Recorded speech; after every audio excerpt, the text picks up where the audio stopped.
What is going on, everybody? It is Show Me the Money Club, live Tuesday, 6 p.m. Eastern, 3 p.m. Pacific. Sergio, my co-host, myself, Chris, here to talk to you. We are going to breeze through our intro, though, real quick, because we have a very good guest coming on in just a few moments. So we're going to get right into the rundown. We are going to be having special guest Cory Doctorow in-house talking about the enshittification. A couple of other things we're going to be discussing as well, so it should be a great show. Then we're going to go into the Colorado Safety Bill was vetoed. Then we're also going to be talking about our Uber drivers being used as drug mules. Next topic after that is going to be, is this driver still grossing $3,000 a week? Going into Lyft CEO responding to my tweet, which is Sergio's tweet on Black and Tesla Why, and correcting what's going on there. And then also Uber CEO recommends dogfooding for success. We're going to be talking about Lyft introducing more safety tools for drivers. Are they any good? And then Uber Robotaxi chief says they will need human drivers for a long time. And then Waymo announces 2,000 more AVs by the end of 2026. And will Rideshare replace your personal car ownership? And we're going to end with our Superchat shoutouts and comments, as well as our driver's corner, where you can come on and share what you think. And the topic for today is how you deal with drunk riders. So we are going to be discussing that. And then also, real quick, we do have our Behind the Wheel series, which we also like to highlight, where Sergio will interview you basically, 20, 30 minutes or so at most, talking about your experience as an Uber and Lyft driver, some ins and outs and tips, what's going on, what you're doing, what's working for you, all that good stuff. So if you're interested in sharing your story, hit up Sergio at therideshareguide.com. And with that being said, we are going to get right into it today. We have the man, the myth, the one who coined enshittification, had a big impact after having him on last time he was on our show. Cory Doctorow. What's going on, Cory? How you doing? Hey, nice to talk to you. Hey, Cory. Welcome back to the show. Yeah, I'm glad to be here. So Cory doesn't need introduction, but let's do a little quick 10-second one. Cory is a prolific sci-fi writer, science fiction writer, author, journalist, activist. He's done it all. So he's back. Actually, I looked at it. You were on last April. And it was one of our most watched episodes, actually. Oh, how great. And then the crowd was like, bring that guy back. I'm like, well, Cory's on a book tour, so we're going to talk about his book later. But so he also coined, like Chris said, the word enshittification, which is one of my top 3 words in the English language. And but we're going to talk about a couple other words like techno-feudalism and twiddling and all that good stuff today, Cory. I'm ready today, Cory. Last time I don't think I was ready. This time I'm ready. So, all right. So welcome to the show. And let's talk a little bit about enshittification, okay? When I emailed you to come back to the show, I mentioned that the Lyft CEO in his annual shareholder letter literally mentioned you and enshittification. But we'll hit that up. But first, let's talk about the 3 stages of enshittification. And you have some good examples that on your a lot of your speeches. So let's get into it. Sure. So the 3 stages of enshittification is that first, a platform is good to its end users, while finding a way to lock those end users in. So everyone's familiar with Facebook, and when Facebook started, they had a pretty simple proposition. Come use Facebook, tell us who matters to you, we'll show you what they post. And that's it. No ads, no spying, no nothing. In fact, when Facebook was trying to get users away from MySpace, they were like, well, maybe all your friends are on MySpace, but did you know that MySpace does a ton of surveillance? We're never, ever going to spy on you. So the thing about social media is that people lock themselves in to social media. There's something called the collective action problem. There's also network effects and switching costs. So these are ideas from economics. And, the network effects thing is actually pretty familiar to anyone who drives rideshare. Maybe there's a new rideshare app, but because no riders have it installed, there's no reason for a driver to install it. And there's no drivers who have it installed. So why would a rider ever install it? And so it doesn't get any traction. But by the same token, once there's a critical mass of drivers who've got either Uber or Lyft installed, then it makes sense for riders to install them and vice versa. So that's the network effect. Services get more valuable when more people use them. Switching costs are the things you have to give up. when you leave a service. So I don't know exactly how driver compensation works in Lyft and Uber, but I know that at various times there have been, for example, bonuses for driving a certain number of rides, or if you have got a certain amount of feedback and you keep it up and you don't have too many breaks, you get perks or higher rates or choicer rides and so on. So switching from one to another would incur that switching cost. In the case of Facebook, the switching cost is, you love your friends and you probably love them more than you hate Mark Zuckerberg, unless you really hate Mark Zuckerberg or like your friends very much. So you'll probably stay on Facebook even if you're not enjoying Facebook very much. And then there's the collective action problem. So maybe all of your friends hate Facebook as much as you do. But as much as you love those guys, they're a giant pain in the ass, and you can't get them to agree when it's time to go or where they should go, or you can't even get like the 6 people in your group chat to agree what movie you're going to see on Friday. So getting 200 people to agree to leave Facebook's really hard. And so you have all these things that just lock people naturally into Facebook. And so once those users are locked in, Facebook moves on to stage 2 of enshittification. That's when you make things worse for end users to make things better for business customers. So they said to advertisers and publishers, I know we promised you we weren't ever going to spy on these guys and that we're only going to show them things that they asked to see, but actually we're spying on them with every hour that God sends. And for very small dollars, we will target ads to them. And also, like, we will add anything that you post to their feeds. Publishers come and post little excerpts, and we're just going to cram it into their eyeballs and give you a big traffic funnel, and you can monetize that however you want to monetize it. And so you get a lot of business customers piling in. And the thing about businesses is that once they're dependent on a certain upstream supplier for their income, they're very sensitive to losing that upstream supplier. Economists call this the monopsony problem. Everyone knows a monopoly is like a powerful seller, but a monopsony is a powerful buyer, right? When there's 2 rideshare companies in your city, they've got a monopsony. Well, they've got a duopsony, right? There's 2 of them, duopsony, but they're really, really powerful. And there's not a lot of businesses that can afford to lose like 10% of their customers or 20% or 30%. So, once Google or Facebook or Uber, once they're responsible for like 10% of your income, it's really hard to walk away from them. And they have a lot of power over you. So once those business customers are locked in, the platforms do the same thing to them that they did to the end users. And I think, drivers know this, but I think normies are like, oh no, the reason Facebook treats me badly is that, like, I'm not a business, right? Like, they love the advertisers, they love the publishers, they just hate the users. We're not paying for the products, we're the product. And that's not true. Facebook is screwing those advertisers and those publishers just as hard as it's screwing those end users, right? And Apple, will charge you $1,000 for a distraction rectangle you stick in your pocket, but Apple is spying on you with that box. And they're targeting ads to you. They block Facebook from spying on you, but they spy on you. And when they got caught doing it, they lied about it. So, they'll spy on you and lie to you. So, this is what happens when the platform has both sides locked in. And then once everybody's locked in, it takes all the value back for itself. So advertising gets more expensive, publishers get less free traffic, users get less stuff that they ask to see in their feeds, and the shareholders and the executives clean up. And that creates this kind of brittle equilibrium where you've got like just enough value left in the service that business customers and end users keep using it. But like any extra value is being clawed back for shareholders and executives. And in that world, you've got a really brittle equilibrium, because like the difference between, God, I hate Facebook, but I can't seem to stop using it, and God, I hate Facebook and I'm never going to use it again, it's like really thin, right? You just get like a live stream mass shooting or like a whistleblower, a privacy scandal, people bolt for the exits. And when that happens, the executives panic, although they call it pivoting.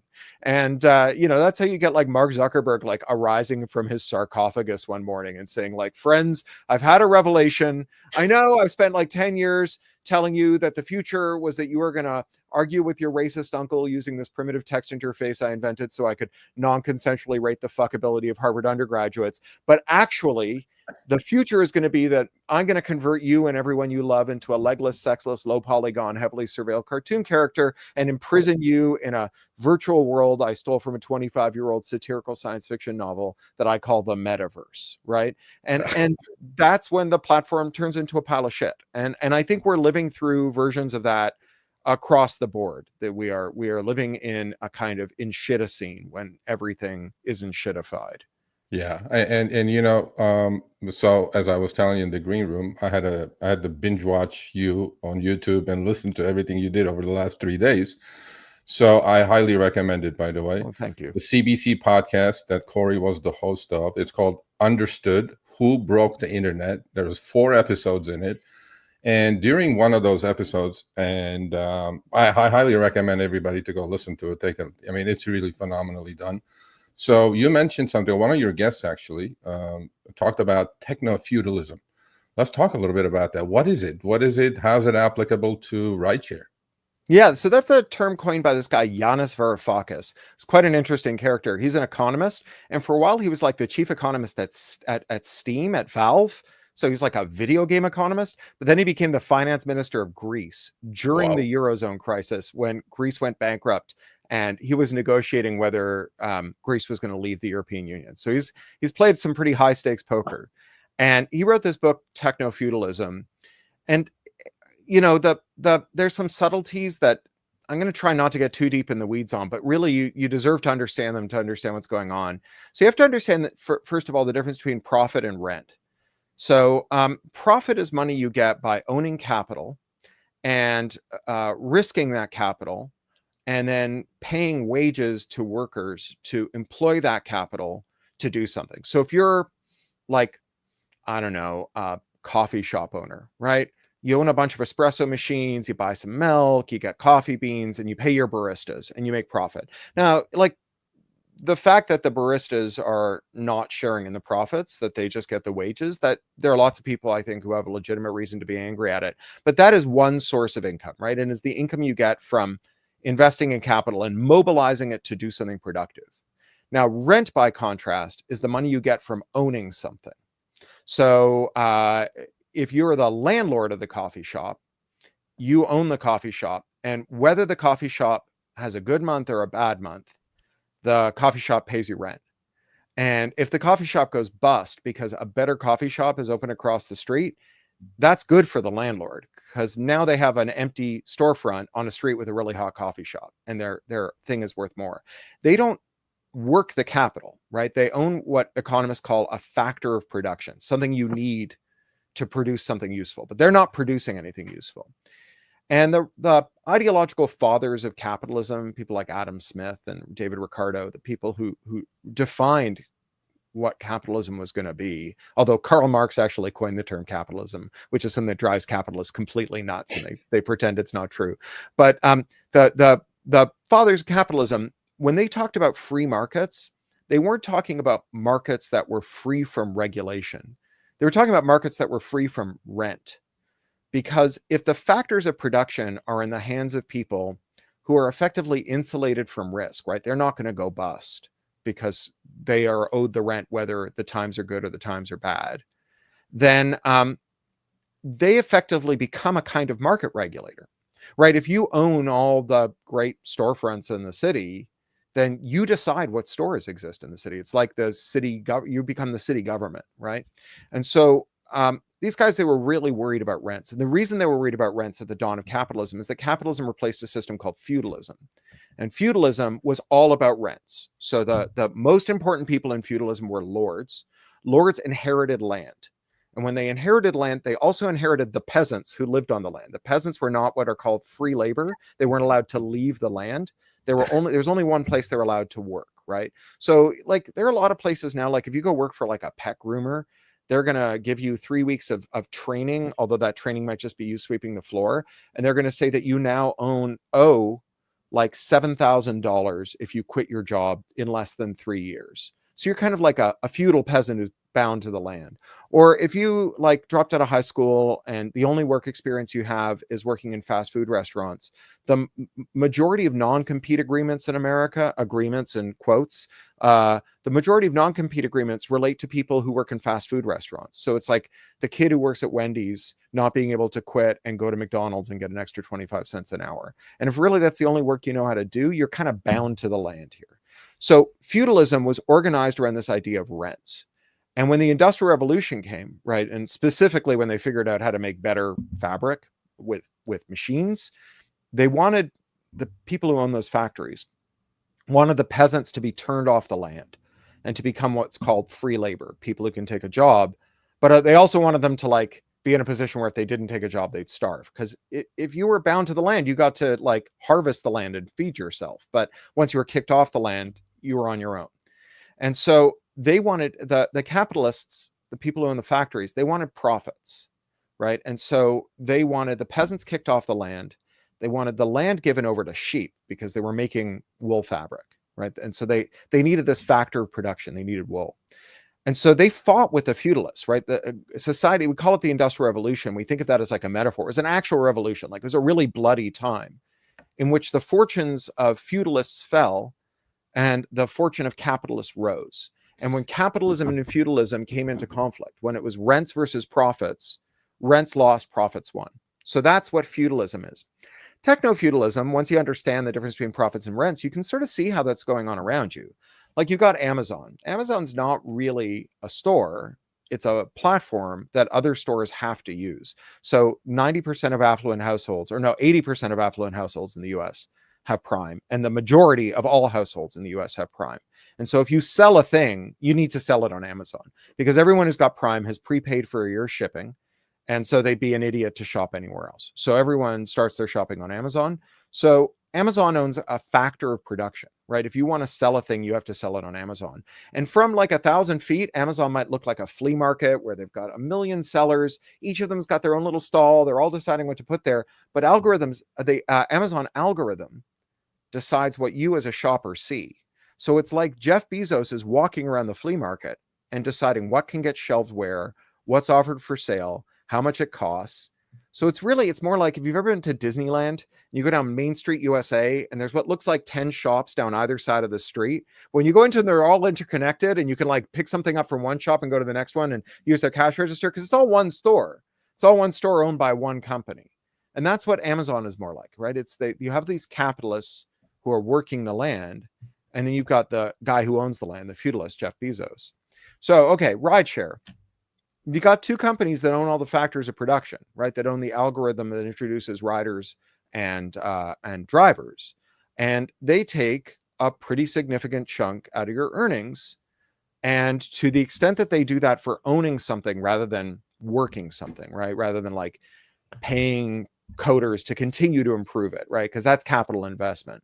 But when they're or paying for servers or whatever. But if it's just like purely owning the stuff, that the income they get just from owning a thing, from having this positionality where you have the collective action problem, you have network effects, and every driver needs to be on Uber or Lyft, and every rider is only going to book through Uber or Lyft, then you've got rent extraction.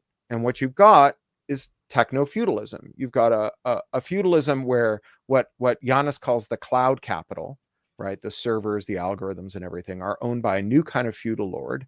And those feudal lords, they take rent out of businesses. So, if you're an Uber driver or a Lyft driver, the story goes, oh, you're a small business person. You're not a worker. That's why you can't unionize. That's why you don't get benefits. That's why you don't get paid when you're deadheading, because you're not a salaried worker. You're like that coffee shop owner, right? Yeah. And it's kind of true, right? You do own some capital, right? You have to invest in the car, and you don't own the factors of production, right? You're paying rent. And so what we see is this thing where you have a ton of places where profits are coming into conflict with rents, and rents are winning. Yeah. And so that's what defines feudalism. When the conflict between... Sorry. I don't want to interrupt you, but I don't know how much time you have, but so I also discovered the last couple of days that this is really important for the driver community, because we do feel we face this literally on an hourly, daily, weekly basis. Okay. So I discovered that we have, as drivers, have something very in common with nurses, actually. Okay. Mm-hmm. And something called twiddling. And also a good friend of mine, Katie Wells, did great work about it. Vina Dubal has done some great work about it, algorithmic wage discrimination. Tell me a little bit about what twiddling is, and then how similar is an Uber driver to a nurse. So people ask me a lot about enshittification, like, is that really a digital thing? Like Sears kind of sucked before it went bankrupt. Did it enshittify? And it's true that there's like lots of things that are not digital that kind of suck. And I'm totally fine with people using enshittification in this kind of broad sense for things suck. But there's a specific technical process that enshittification refers to, and its underlying mechanism is this thing I call twiddling. And that's when you change the business logic, right? That's when, like, every time you interact with the system, the prices, the wages, the costs, the search rankings, the recommendations, they're all different. It's like the universe is rearranging itself behind your back, right? And so it's very hard to optimize, hard to figure out how to get good at something if everything is changing every time, to know whether you're getting a good deal or a good wage or what have you. So like on Amazon, they have this $38 billion a year business, which they call an ad business, but it's actually selling search results. So if you want to be the top of the search results when someone searches for something, you bid against all the other sellers. And of course, the more you bid to be at the top of the search, the less money you have left over for a high quality product. And so the top search results on Amazon are more expensive and lower quality. The first search result on Amazon on average is 29% more expensive than the best match for your search. And that best match for your search on average is about 17 places down. So you can see how changing the rules every time you interact with the service can be really bad. And so you've talked, I'm sure, about algorithmic wage discrimination and this idea that the wage offered to a driver varies based on factors that the company can observe about the driver, like how picky they're being. Yeah. But nurses also face this. So the Groundwork Collective did a report in January about algorithmic wage discrimination among nurses. Now, nurses are not stuck with just two companies. They have three. the dozens and dozens and dozens of staffing agencies that used to staff contract nurses have collapsed into three apps that call themselves Uber for nurses. Yeah. And what these apps do is before they offer a nurse a shift, or at least one of them, a company called, I believe it's ShiftMed, before they offer nurses a shift, they buy that nurse's financial information from a data broker. And if the nurse is sitting on a lot of credit card debt, especially delinquent credit card debt, the nurse is offered a lower wage. Wow. Because nurses that are like have a bill they can't pay will take a lower wage for their shift. So this is twiddling, right? Because like it's hard to know. You know, a nurse tells you, as another nurse, you know, one of your colleagues says, "Oh, I'm on ShiftMed now, and they're getting me great shifts." So you sign up, and you're getting really crummy shifts, and you're like, "Why am I getting crummy shifts? Why is that nurse getting such great shifts?" Well, it's because you can't see what the prices and costs being offered to that other nurse are, and vice versa. And they're changing them for each person, for each interaction with the service.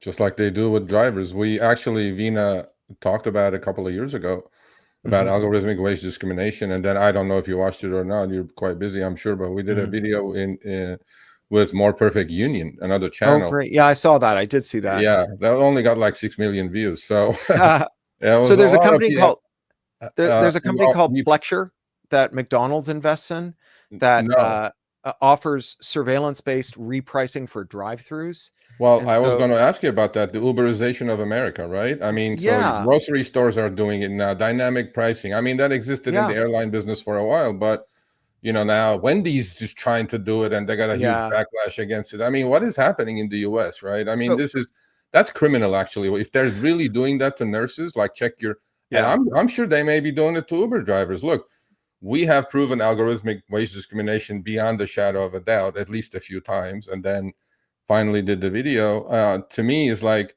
there has to be some sort of criminal aspect of what they're doing there, that each individual driver has a little AWS file there saying that, oh, this guy accepts all the shit trips, so just send him all the shit trips. That guy's an ant, treat him like an ant. Yeah. So it is illegal in the sense that Section 5 of the Federal Trade Commission Act is a broad prohibition on what's called unfair and deceptive methods of competition. And under the Biden administration, FTC Chair Lina Khan really ran with FTC Act 5. It was a power that had been dormant for about 40 years or about 20 years. Various FTC chairs under Democrats and Republicans had just said, oh, I don't want to use this power. And Khan was like, no, we can do something with this. She used it to ban non-competes and to intervene in privacy violations. One of her colleagues, Rohit Chopra, who ran the Consumer Finance Protection Bureau, used it to go after data brokers. And so there was a willingness to use regulatory power against it. And the Trump administration has dismantled most of that, and they've mostly done it illegally. So you know, people sometimes say, "Oh, well, orders from the executive agencies, they don't mean anything. They're not like a law," but they kind of are.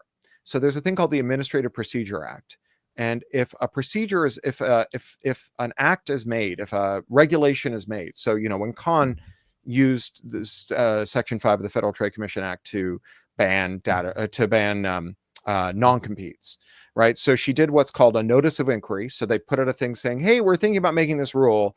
What do you think? And then people came forward, they filled the docket, they made comments, and then there was a period for reply comments. And then she was like, okay, we've read all the comments and all the reply comments.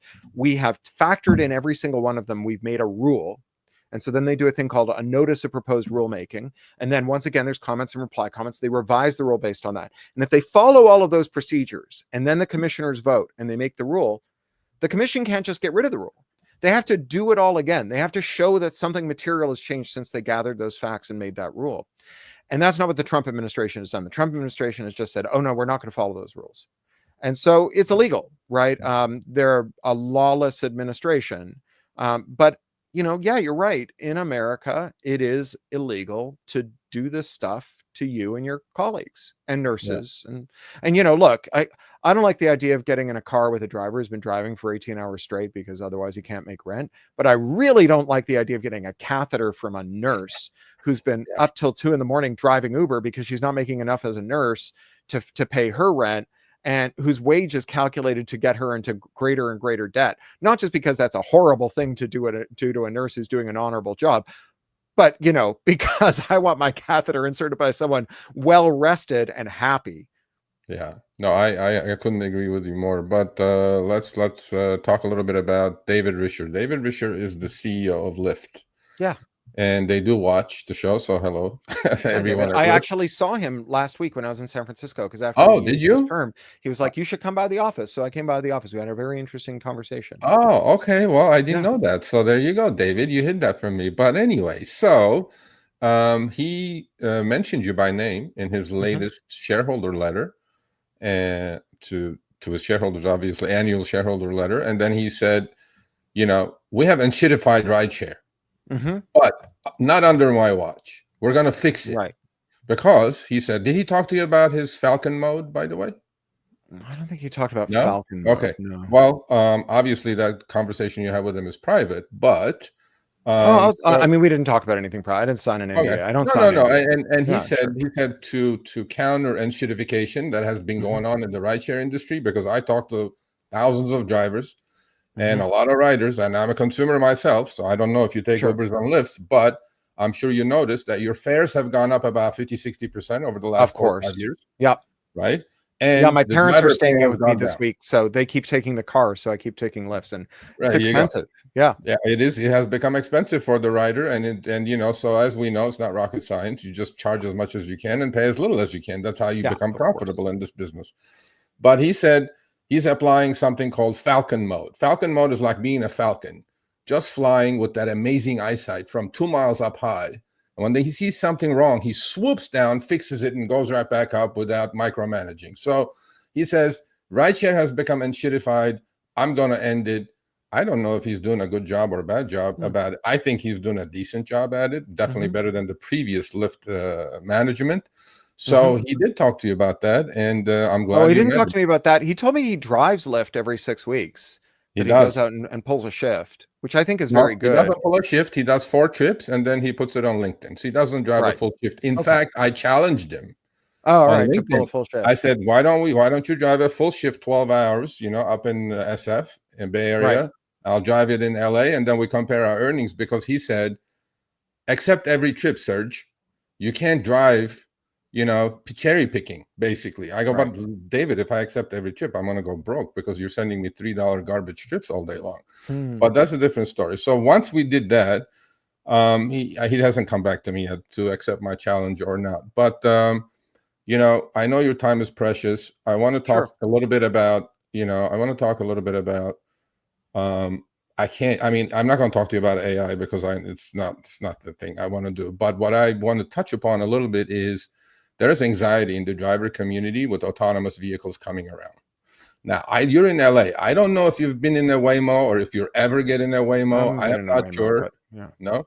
Okay. So what do you say to the driver community who's anxious? And it seems like these two companies, Uber and Lyft, the duopoly, I call it, they have built these billions of dollars worth of equity on the backs, blood, sweat, and tears of drivers, and now they can't, just can't wait to get rid of the driver, right? Sure.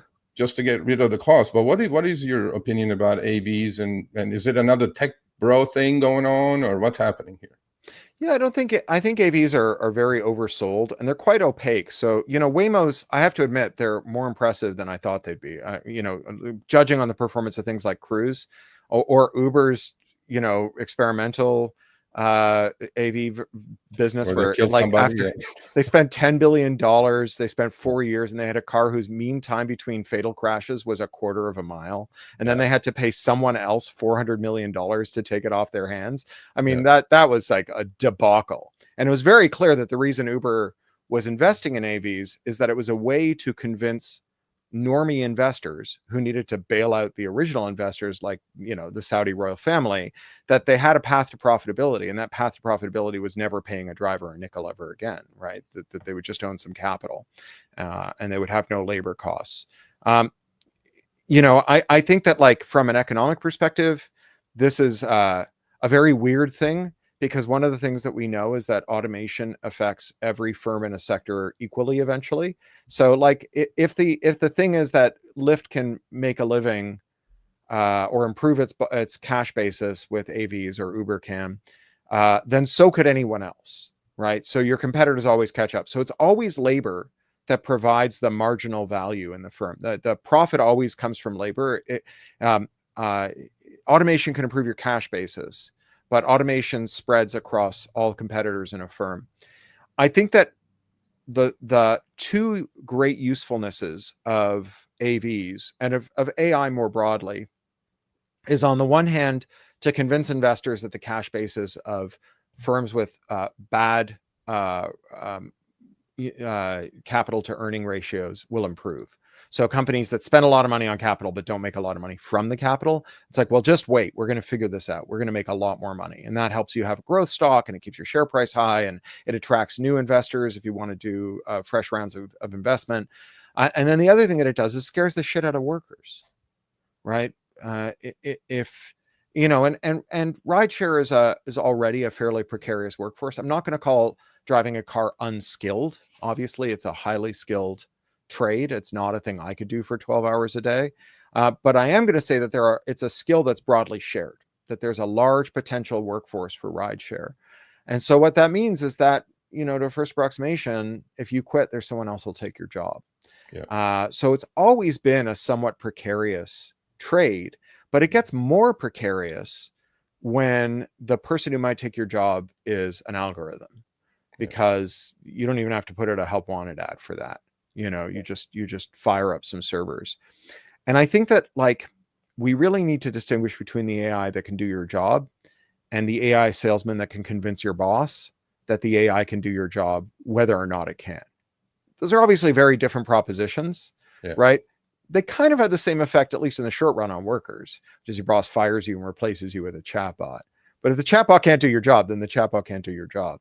There are a lot of times when companies can have an algorithm do something that is not as good as what a human does, and then still not face any consequences for it. There's this term, accountability sinks, or sometimes called moral crumple zones, where you get a human being to kind of monitor the AI.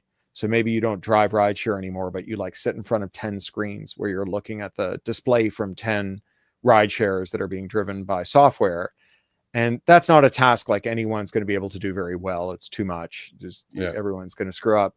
But when someone dies, they don't blame the algorithm. They blame you, right? Yeah. Like, I don't know if you saw, there was a story last week about how the Chicago Sun-Times included this insert for their summer guide, and it had like a summer reading list. And of the 15 books, 10 were hallucinated by an AI. They weren't real books. Wow. And people were like, oh, look at this asshole who wrote this dumb article for this newspaper. But the thing is, there is one byline on all 30 articles in this summer supplement. Now, no one is going to write 30 guides to like the best place to have a picnic and the best restaurant and the best, romantic weekend and the best, like no one is going to write 30 of those unless they get the chatbot to write it. So the owners of the magazine, when they told one guy, go write 30 articles, what they were really saying was, go get the chatbot to write 30 articles. Yeah. But when that guy got caught, it wasn't that the boss had cheaped out and was providing a defective product to the subscribers. It was that this one guy, this moral crumple zone, this accountability sink, he was the guy who was at fault. So don't cancel your subscription, just like get mad at that guy. And I think that we have to understand that a lot of what's going to happen in algorithmically piloted cars is that there's going to be a human in the loop, not because the human will make the car safe, but because the human will make the boss safe from consequences when the car kills someone. Yeah, we know when Cruise went out of San Francisco and then eventually out of business, that there was 1.5 skilled engineers driving every one of those cars remotely, right? That's how they kept them safe, right? They had to have 1.5 engineers on shift for every car on the road. And that's expensive, right? Completely, economically, I think it's like the unit economics of AVs at the moment are completely upside down. But it raises a lot of capital. Right? Oh my God. If you're walking through the streets of San Francisco and there are these like cars that seem to be piloted by ghosts gliding smoothly around the city, you're like, wow, these guys have got something. I better give them my money. So they make for a great billboard, right? Even if they don't make for a great product. Yeah. Well, I mean, Uber and Lyft are doing it because, they at the moment they have zero cost business model. And then now you're going to own the cars. We'll see how that goes for them.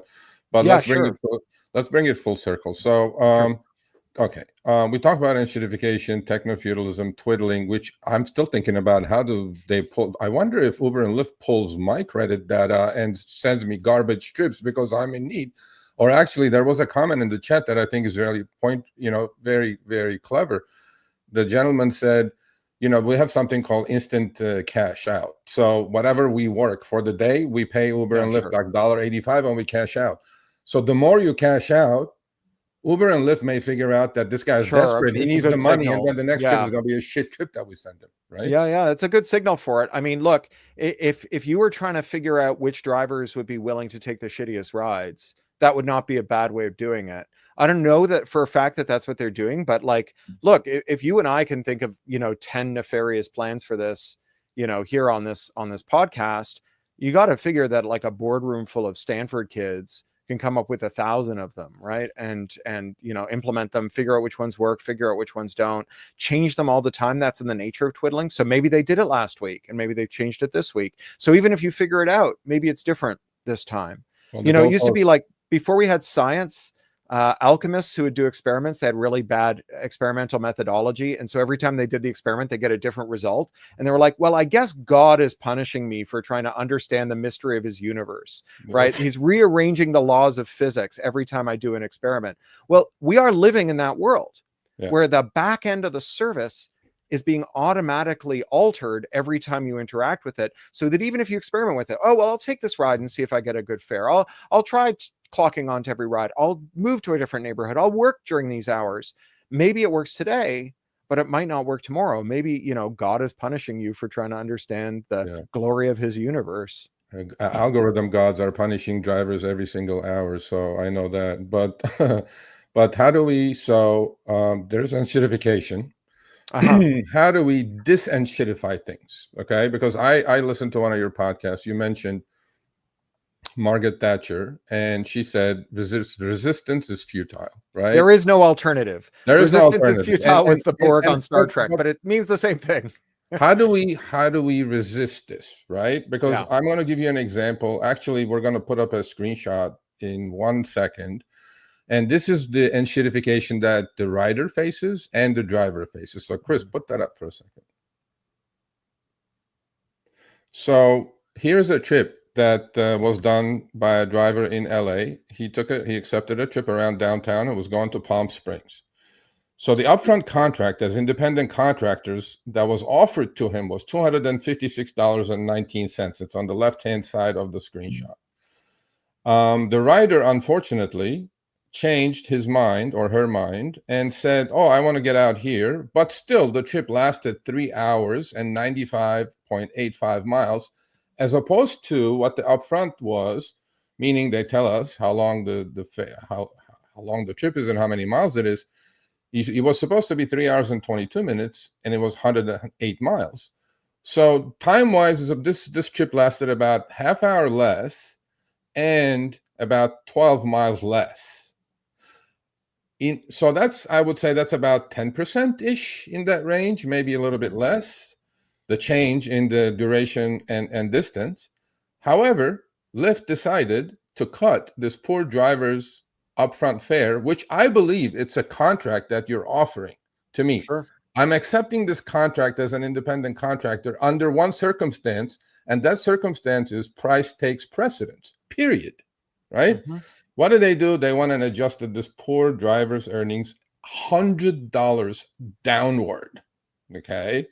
This is the enshittification that we're living with, Cory. And I mean, I don't know how to fix this. So going back to this enshittification, okay. Yeah.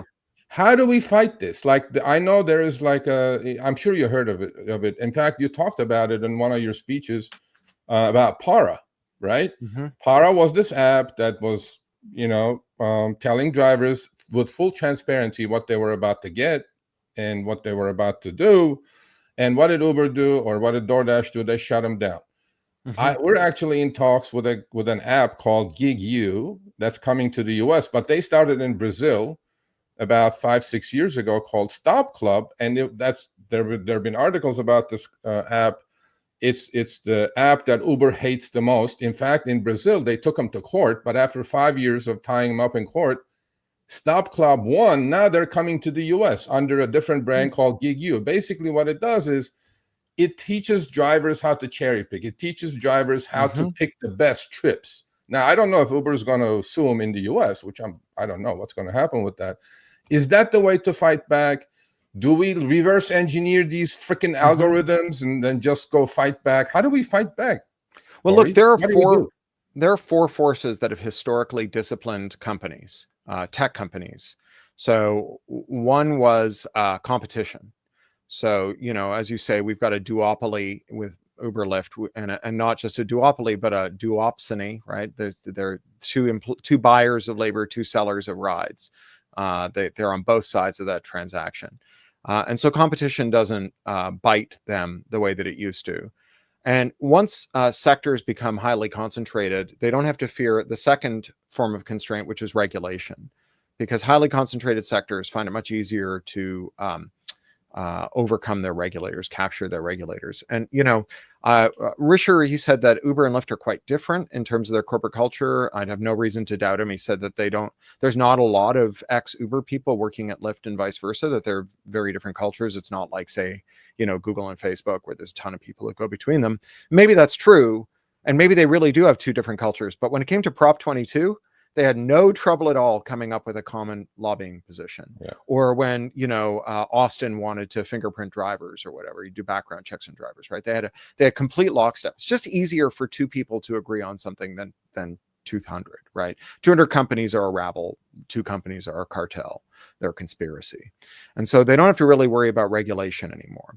They also used to have to worry about their workers. So famously, Travis Kalanick, his thing was Travis Kalanick. Is that right? That's the, yeah. Sorry, I'm always like, is that the football player or the Uber guy? It's Travis Kelce is the football player. Travis Kalanick.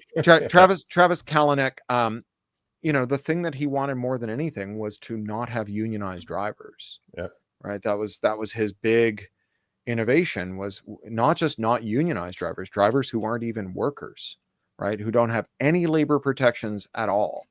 And in tech, tech workers, they were often independent contractors. Even if they weren't, they were employees. They still had a lot of power, but they had the power because they were scarce, right? And they could tell their bosses to F off, and their bosses couldn't fire them because they needed them, and someone else would give them a job across the street, and they knew it.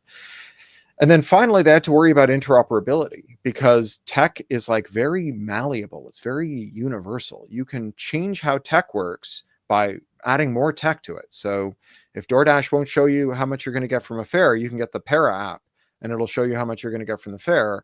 If you're seeing too many ads on the web, you can install an ad blocker. And what we did over the last 20 years was monotonically and drastically expand IP law so that almost all of that activity has become illegal. So, Para was shut down by a combination of legal threats and technical sort of hand-to-hand combat with DoorDash. That app was shut down. They do some other stuff now, but not that. And so I think that if we are going to resist enshittification, roll it back, you need to restore the constraints, right? There needs to be consequences for hurting the people who rely on you, whether those are buyers or sellers. You might remember Lily Tomlin used to do these fake ads for AT&T on Saturday Night Live, and she would finish them with, "We don't care. We don't have to. We're the phone company." Yeah. Right. If you understand that the switching costs are high, the collective action problem is large, the network effects are big, that regulators aren't going to come after you, that you don't really have competitors, that your workforce is tame, and that IP law will shut down anyone who tries to reverse engineer your technology, then you're not just too big to fail, you're too big to care. Yeah. And if you don't care about what people who are angry at you will do to you, then you don't care about making them angry. So we need to make them care. We need to make them afraid. And there's a few things that can make them afraid. So one is this technology stuff you were talking about. I'd add to the examples you gave. There's a scholar called Rita Kadri who studies these Indonesian gig riders who have these things called Tuyul apps, Tuyul. It's Indonesian for little devil.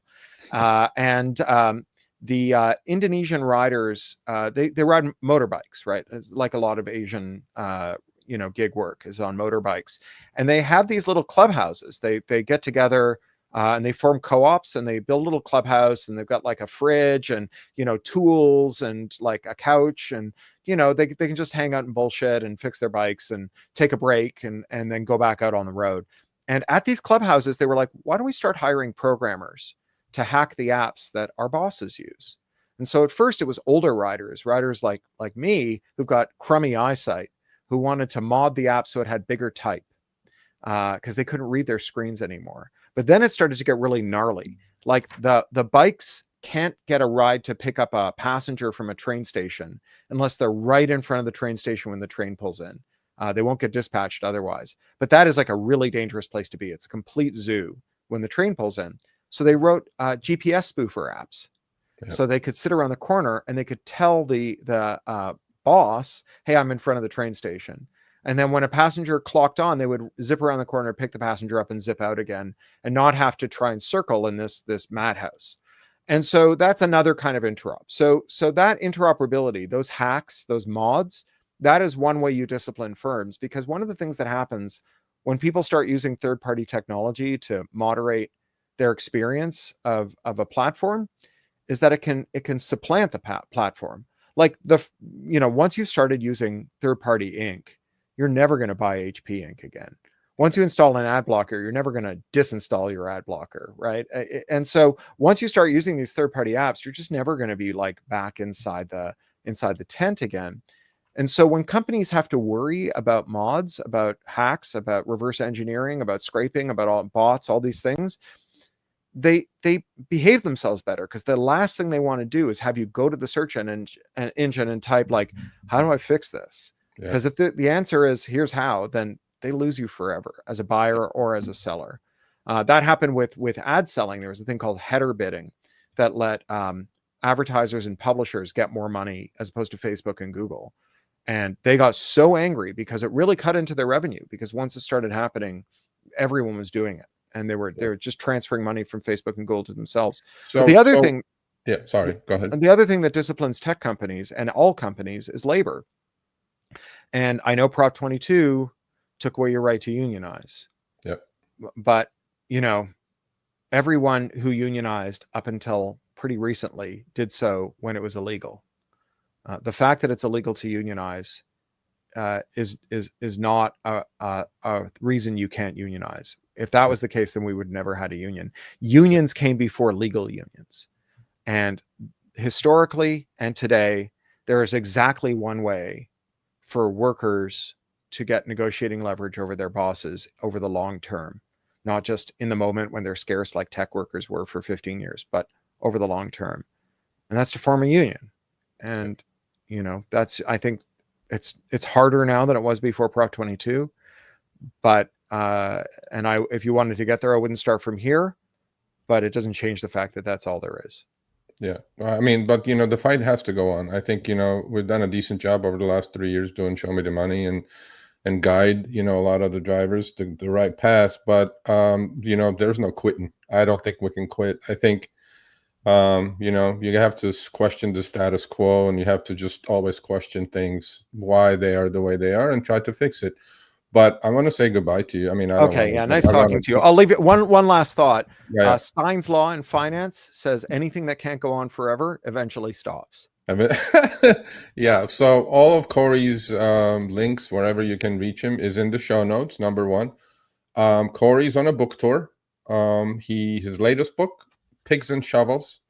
I haven't written it yet.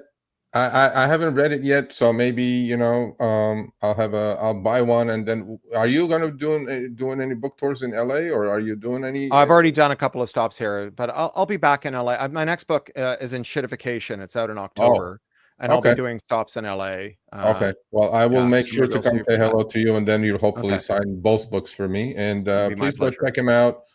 Cory's the man, the myth, the legend. And I'm telling you, we could talk all day, but we will have you back on again, hopefully in another 6-8 months or a year after your book maybe and Shitification comes out. But we appreciate it. Thank you so much. Oh, it's great talking to you. Talk to you later. All right, take care. Bye, guys. All right, so that is Cory Doctorow. Great conversation. Definitely eye-opening from our last topic. So if you haven't checked that out, make sure you scroll back and check out his first appearance on the show, as well as today. I mean, obviously you're watching now, but either way, I digress. Good conversation when it comes down to it. So thank you very much, Cory. And again, yes, any links for anything are in the description. So you mentioned the podcast that he had hosted, as well as the books and his newsletter and stuff like that. So you can check that out. Links are going to be in the description.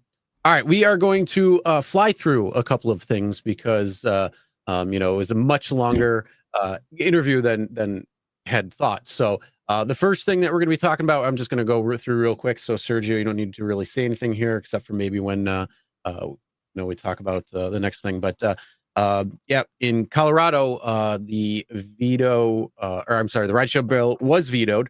Had strong opposition from Uber and Lyft, and they actually won over Sergio, saying, I think they're going to leave. So, it was definitely, when you looked into it, there was a lot of issues when it came to the bill. And, it was one of those things that I've mentioned many times before. It's an overcorrection.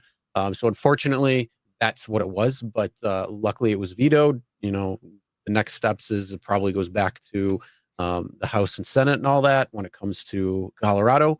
But yeah, right now it is vetoed, and we'll see what happens. If there's any updates or anything on this, we'll let you know. Also in Colorado, Sergio, you can take this part.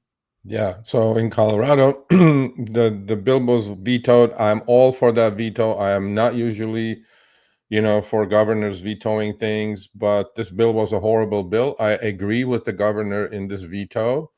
Back at the table negotiating, but here's Mr. David Seligman, who was on our show twice, maybe 3 times. I'm not sure, actually. And he was also part of that wonderful More Perfect Union video. Well, now we may have a State Attorney General, David Seligman, coming up, a friend of the channel. So he's running for State Attorney General. So congrats to David. If you're in Colorado and if you like what David stands for, please go support David.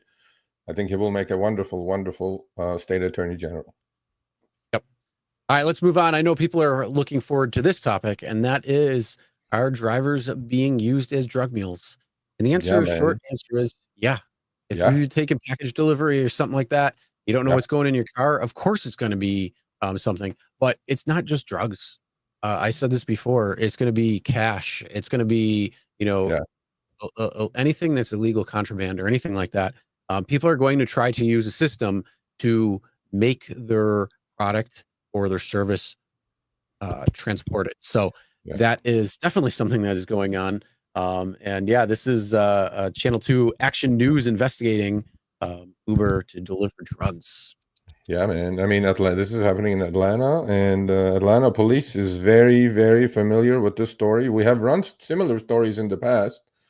Yep. So drivers, it is on you. I'm telling you, if you have a package in the car that look, because first of all, when you do pick up these things, you are not supposed to open it. You're not supposed to look into it. You're not even allowed to do it according to Uber.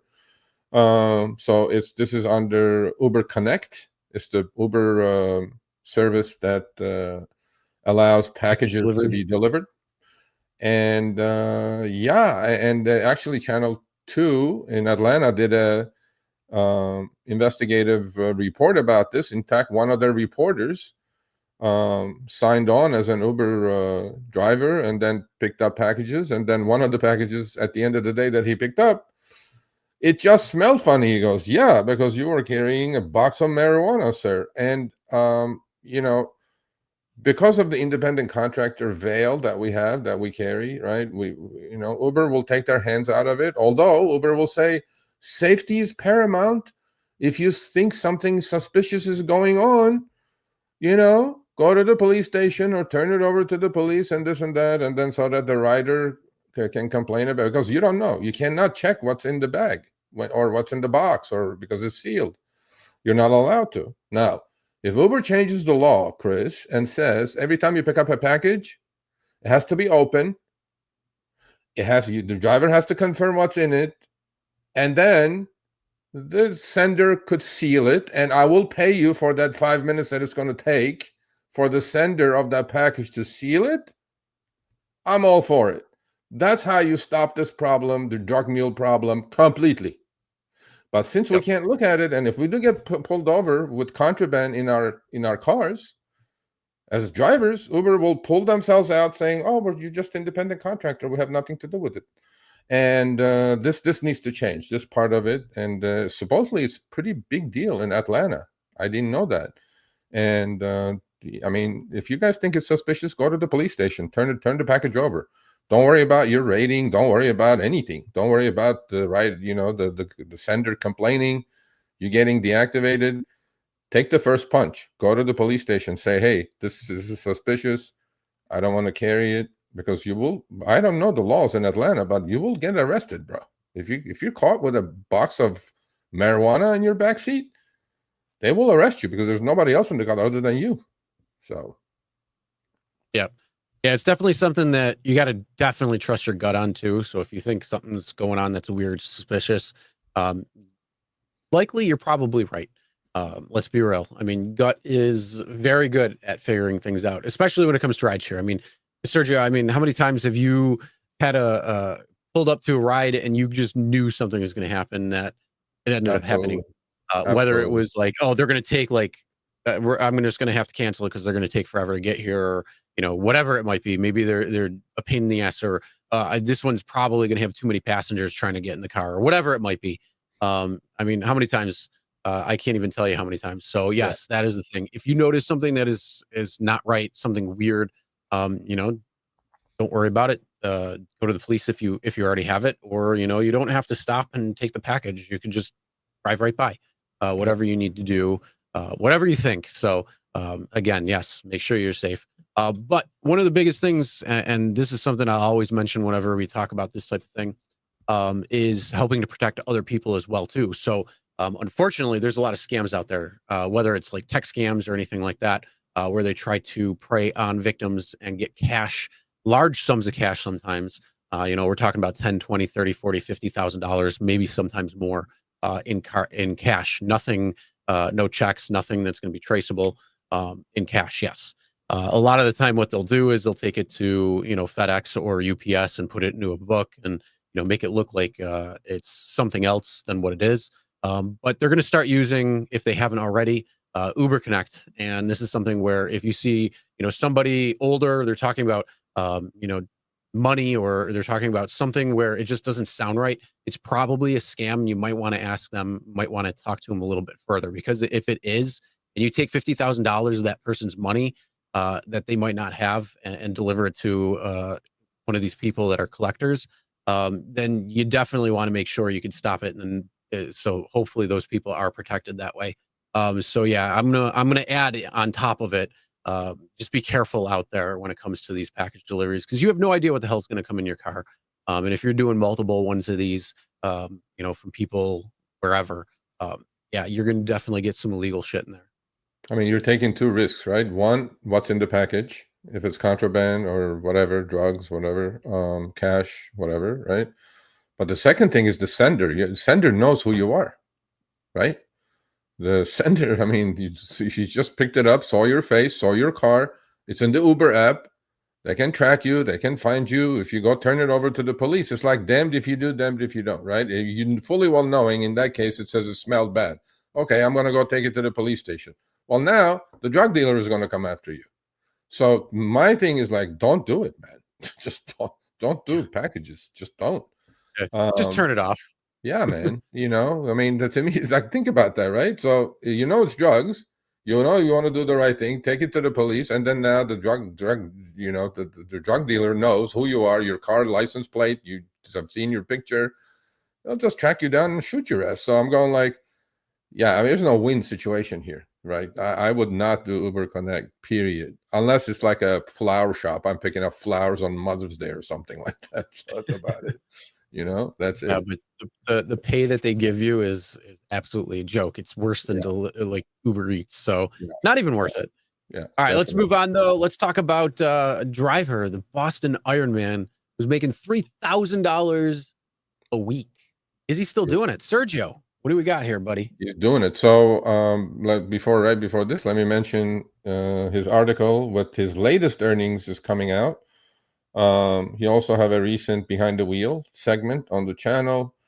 He's Raphael from Boston. He's the Iron Man of Boston. He's been doing this for years, so don't just say, oh, he has no life, blah, blah, blah. Chris, this is his last 8 weeks, okay? Starting March 31 all the way to the end of May. The end of April, and then he just sent me his last week's screenshots. So what happened is that, as you all know, in Massachusetts, there is a minimum wage laws that kicked in. His earnings took a dump, Chris. Look, he's only getting up to like this March 31 to April 7 combined, about 2,600. April 7th to 14th, about 2,600. So next group of screenshots, 1,400 plus 1,200. So now he's moving up again, about 2,700. The other week, from April 21 to April 28, 2,800, 2,900. Look, he drives a lot. He drives 70, 80 hours a week. And then this is the last week is the last two screenshots. So that's from May 19th to May 26th. He hit his 3,000 again. So initially, he said after Prop 32, as we call it, his earnings went down a little bit because I guess the advertising was so heavy on TV saying that, oh, get out there and earn $30, which none of the schmucks knew what was going on. And it's because an active hour is not an online hour. You know what I mean? And a lot of people went out there and drove, and then they didn't make anything. And then they go like, oh, shit. So now they're quitting. Now his number's going back up. But he clearly told me that after the minimum wage laws that passed in Massachusetts, actually, he had, in order to continue earning $3K, he had to drive an extra 10 hours, actually. Not that he doesn't drive. He drives 70 hours. I mean, look at these hours. On Uber, 38 hours online, 20. Obviously, he's double dipping or, double apping. So his utilization is about 75% on Uber, about the same thing on Lyft. He drives both. Whoever offers incentives, he goes that way. Numbers speak for themselves. He's been doing this for years now, and he's still pumping 3K, although he's driving an extra 8 to 10 hours, he told me. And he's willing to do it to keep that 3K streak going because he has plans, and so it is still doable. I know, a lot of people complain that they're not making money. Yes, you do have to drive a lot. You have to drive a lot, man. But he's doing the reality is most people aren't going to want to drive that amount of hours to try to make that. No, that's just a simple reality. Yeah, that's true. Well, that's why he's called the Iron Man. I can't do it. I mean, you can do it a week, 2, maybe 3, maybe a month. this guy just keeps doing it, and he keeps pumping out these numbers, and my hat's off to him, man. He works hard, plays hard, and he's a family man. He's got a wife, he's got a kid, so don't tell me that he doesn't sleep and he doesn't have a life and this and that. And all these numbers, by the way, are done on Lyft Standard and Uber X and Comfort. That's it. He has a Lincoln MKZ hybrid. He has the right car, gets about 40 miles, 38, 40 miles a gallon. Nice, comfortable car. And he pumps them out, Chris. He's still doing it. So while I was saying, please go sign up to our newsletter, free newsletter. His article is coming up in there. I wrote this last one with these screenshots, and take advantage of what we're writing, what we're putting out there, because it's tough out there. We're trying to improve your earnings incrementally. A few dollars here, a few dollars there. Yep. Well, let's move on. Let's talk about David Risher. He responded. He put out a comment. Last week we had a video. It was actually last week, when Chuck was talking about the Tesla Y and Lyft Black, and how it was not going to be on the platform with no notice or anything. What the hell was going on? So you made a post on X, and he responded, and he within the day later or something, I think it was already commented with what was going on. Yeah, within 24 hours, it was, well, I'm not going to say totally fixed. It's still Chicago and New York City drivers are going to lose Lyft Black if they are driving a Tesla Model Y. But to his credit, and I give him credit, okay, when credit's due, Chuck did an amazing video on our channel, and I took that, tagged it, tweeted it out, tagged David, tagged Jeremy Bird, and this is what happens when the community gets loud enough that, and then there's mutual respect going back and forth, okay? Yes, we do pound these guys, but then we also have to tell them good job when they do a good job, okay? So they are in touch. Look, I'm not going to jump the gun and say, too bad, Chicago, New York City drivers. Look, it was supposed to happen. There was a miscommunication in the app. It went out to every city in the US, and my mailbox blew up. Serge, now the second slap. They got rid of Lyft Lux. Now they're getting rid of Lyft Black. I don't know what's going on. I'm like, no, I don't know what's going on. Let me see what's going on here. And it was correct. A lot of drivers were getting these in-app notifications, which was really hidden way down in the app. You had to really fish it out. There was no official communication from Lyft. And, drivers wanted to know. And, I said, let me put it out there. Let's see if David responds. And to his credit, he responded. And literally within 24 hours, even before 24 hours, Chris, all the drivers who were seeing that notification in the app that as of May 30th, Lyft Black was going to end for Tesla Model Ys, that notification got taken off. So that means these companies can pivot fast. These companies can do things fast if they want to, right? But also it goes to show that the community's voices are being heard, and I'm glad it was fixed as quick as it was. Mr. Risher, thank you. So it's good. It's a good thing, right? It's a good thing if you can build a bridge between companies and the driver community, and with one voice you get out there, and it's a good thing that you're getting listened to. Now a lot of them are going to say, Serge, why don't you go tell them to increase our fares? That's above my pay grade at the moment.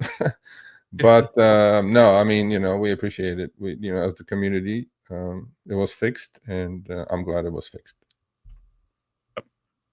All right, well, let's move on. Let's talk about dogfooding. Uber CEO says dogfooding is success. Yeah, dogfooding. And if you guys don't know what dogfooding is eating your own food, basically getting, like Scarface said, getting high your own shit. You know what I mean? So so dogfooding is like the CEOs doing trips or doing deliveries and things like that. And I gotta hit hard on this a little bit. Okay, so he did an interview. Dara Khosrowshahi did an interview, and he was asked whether he dog foods his own products. How many times I said this on this channel, Chris, that in some dark room somewhere, an algo is written and it's unleashed on the driver community. Although they do back testing, right? They don't know what the effect of it is going to be in real life. The application of that algo, the application of that code. One thing on paper is much different on practice or in practice. Absolutely. So because you can't apply a code to a real on the streets live situation, right? So dogfooding is a practice where businesses use their own products in real world settings. In fact, Dara admitted that initially the company before he showed up nobody was dogfooding.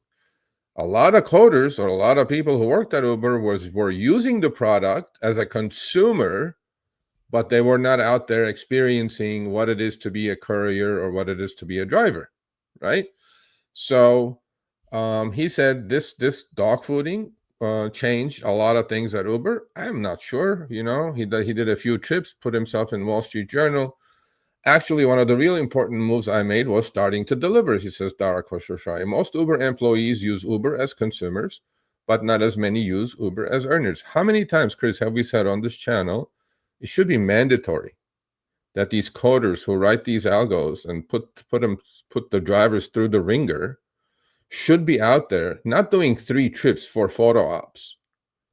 Do 100 trips, mandatory. If you're getting hired at Uber, you need to get in a car and do 100 deliveries and 100 rideshare trips.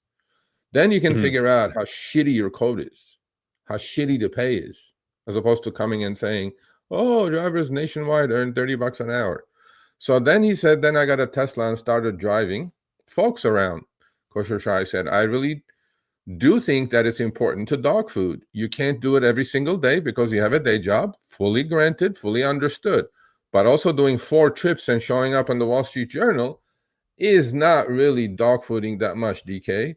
But for one, you learn about your product. Just as importantly, you're setting an example for your employees. I know Sachin does it. I don't know if Andrew McDonald does it. I don't know if any other person does it. And if they do, they should come forward saying, hey, look, I have 200 trips. Hey, look, I have 500 deliveries. And Khosrowshahi also added something we've been saying. We say, right, that Uber driving is a lot harder than it looks. No shit. When I first started driving, I was so nervous, he said. I didn't want to screw up. I didn't want to take the wrong route. It's actually a lot more challenging than you think it is. Well, thank you, Mr. Khosrowshahi. Why don't you in public come and admit that once in a while, right? Saying that, yeah, we do write these codes, we unleash them on the drivers, but then, we don't get to experience it as a driver. And you guys should all get out there and drive. You can figure out all these glitches, intentional or unintentional. You can figure all this out on your own by just dogfooding. So I encouraged everybody at Uber, from CEO all the way to the doorman, get in a car. And don't do 3 trips and go home. Do trips with the pressure that the driver is under. Make money to pay rent, make money to pay the car note, the car insurance, put food on the table for the family. Do it with that. Because ultimately, Chris, with their salaries, they don't feel it, right? They don't feel what the driver is feeling. In order to feel what the driver is feeling, you have to be a driver. You have to do it.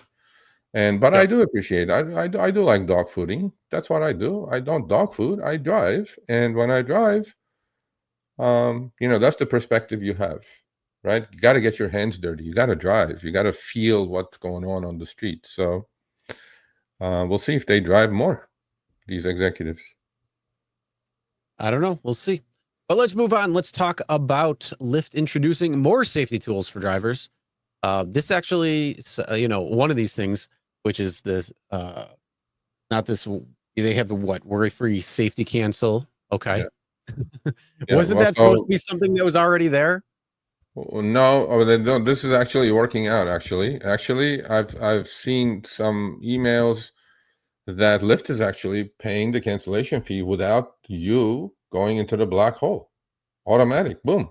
They're giving you the cancellation fee after 2 minutes. I mean, things are moving in the right direction there. So here's the deal. Okay, that's another plug for our newsletter. This is also going to be in the newsletter in a much more detailed way because we're just kind of rushing through now.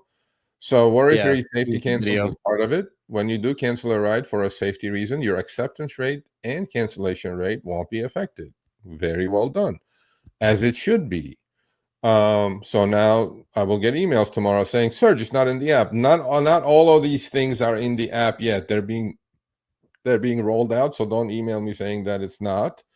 The second part of it is something that Uber had for a while, which I think is a really good thing, which is a When I saw this, I was so happy. Yes. Finally. Yes. So they're going to have verify your ride with PIN verification. Yep. Finally. Yep. Opt into PIN verification, help you confirm you found the right rider. Riders receive a PIN that you will enter in app to start the ride. Something I think should be mandatory for all rides, because that's going to eliminate all that crap that says, they took the wrong person. I wasn't in the car. Can I get my money back now? Yep. No, this is very good, right? And it's about time. So on this one, I don't mind Lyft copying Uber. So, and the third piece, again, Uber had this for a while.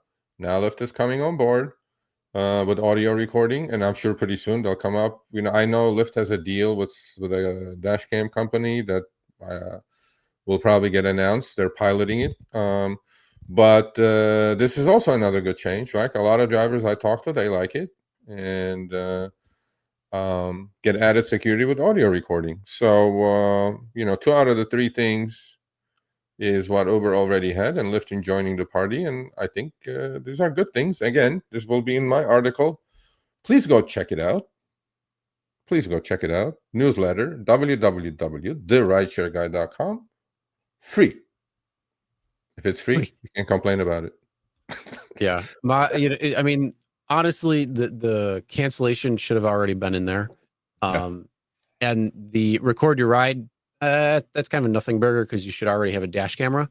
I get, like, it's good to have that backup just in case. But the PIN verification, thank freaking God, it's about time that they actually did that. But again, I think that should be mandatory for every ride. Eliminates so much crap. It takes it, you know, that's like I said. So on the black thing, it took literally 24 hours. It showed that it could be done fast, right? On this one, God knows how many hours it went through legal, and is this legal, and is this, can we do it, and whatever. And I don't know. I think verification, honestly, I think verification on both ends would be like eliminate a lot of the safety stuff. One for the rider, one for the driver. You know what I mean? No, I mean, you really don't need that. All you need is the driver putting in the PIN code into the app, and then it unlocks the ride. Well, no, I mean, what I'm saying is that, like in the Colorado case, right? The deal was because she was assaulted by a fake Lyft driver on top of everything else, supposedly. Okay. You know, people still get in these cars, and then some couple of drunk ladies will get in the car. They'll give him the code, although the guy is not even on the platform, right? And then shit will go sideways. So what I'm saying is that if there's a code for the driver has to give the code to the rider, and rider has to give the code to the driver. That's how things get locked up. Because if the driver doesn't have the code for the rider to put in their app, that means that's not only your driver, that's probably a fake driver. So you can eliminate a lot of things, and these are tech companies. They should. I don't know. I still think you only need to do it once in order to get it unlocked, to make sure everything's good to go. Because you only need. I mean, you can't start the ride until that point, so you don't really necessarily know where you're going, and all that. So I think you really only need just one way, where the passenger gives you the PIN code. Well, it's a good thing. It's a good thing. Yep. Either way, that's definitely good to see. All right, let's move on. Let's talk about Uber Robotaxi chief. Company says they will need human drivers for a long time. Yeah, Andrew, I tweeted this out. I invited you to show me the money. Come on, Andrew. You can do it, Andrew. You've been at Uber since Kalanick days. I think he's the oldest Uber employee that's been there. And I think between Sachin and him, I don't know who's been there longer. So he's the head of Uber's Robotaxi. Okay. And he was doing an interview on Business Insider. And my thing is that, you know, Lyft actually has been pretty reactive to AVs taking over driver jobs. In fact, Harry did an interview with Jeremy about this, right? The proliferation of AVs and how this is going to work itself out. I do agree with Andrew that it's going to take a decade or more, that it's going to be a hybrid network. I do agree, but the rush that they're, going at it without any plan for the driver community to say like, hey, don't worry, we're going to do this, we're going to do that, nothing, right? Nothing from the Uber end. And at least Lyft is being a little bit more sensitive about the subject. So Uber is racing to add robotaxis to its ride-hailing network, even as drivers express concerns. Its robotaxi chief, Andrew McDonald, said drivers' role would change with robotaxis set to dominate in city centers. How's that going to change, Andrew? Why don't you come on here and talk about it, right? How's it going to change? Are we going to go become cleaners of puke from rideshare driving because all these AVs are going to get puked in and then they pull in and then we have to vacuum and clean them up? Is that what we're going to do? We're going to go from one dead-end job to the other dead-end job? I don't know.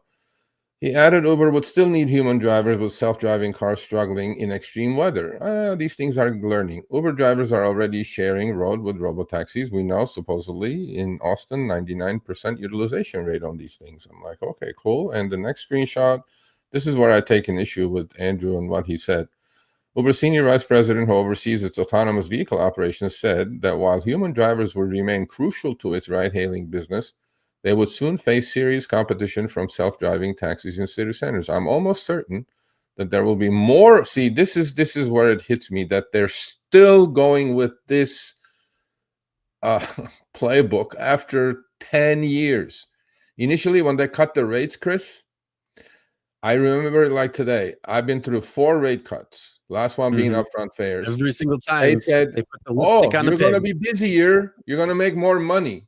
It doesn't work like that math. Uber math is wrong math. It's fuzzy math.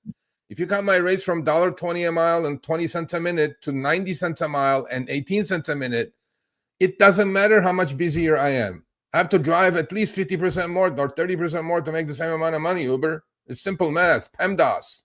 Coders, figure that shit out over there. I'm almost certain that there will be more Uber drivers in 10 years. Wow, not less, because I think the world will move from individual car ownership to mobility. Another hocus pocus salesman job. Uber has been saying that it's going to be busier. It's just going to be busier. There's going to be more people. There's going to be more demand. I get it. But if you keep cutting the rates that I'm getting paid, it does not matter how busy it is out there. It does not matter how many people I serve. Because you send me $3 trips in 2025, it doesn't matter how many of those I can put together to make a decent living. It just doesn't work out. Math don't add up, Andrew. So come on down here. Let's talk about it. Okay? Well, there you go. Well, let's move on from that topic into the next topic, which is, the next 2 topics we're going to be talking about really tie back into what this particular one is. But first, Waymo announced that they are going to be adding 2,000 more AVs by the end of 2026. Yeah, these are the amount of cars. Actually, Harry does the new thing called Driverless Digest. Check it out. Now, in the big scheme of things, Chris, if you think about it, right, there's like 3, 4, 5, maybe, I don't know how many million drivers in the US that bring their tools to work. What is 2,000 cars? Nothing, right? So, It's not even a twinkle in my eye. that kind of goes to show you, people, that the scalability of these AVs is not as easy as tech bros make it out to be. But at the moment, supposedly, they have about 1,500 cars in SF, LA, Phoenix, and Austin, and Atlanta coming up. Supposedly in Phoenix, they have about 496. In San Francisco, 371. In LA, 532. In Austin, 100. That's the fleet at the moment, and that fleet is supposed to go up by 2,000 by the end of 2026. Let me tell you something. There's 2,000 cars in my neighborhood right now, Uber and Lyft cars, idling. It's just in the Granada Hills area. Forget about this AVs and this and that. Look, they are going to take some business away without a question, especially in cities like San Francisco, Austin, where they're in a tight geofenced area. But what happens when you step outside of the geofence?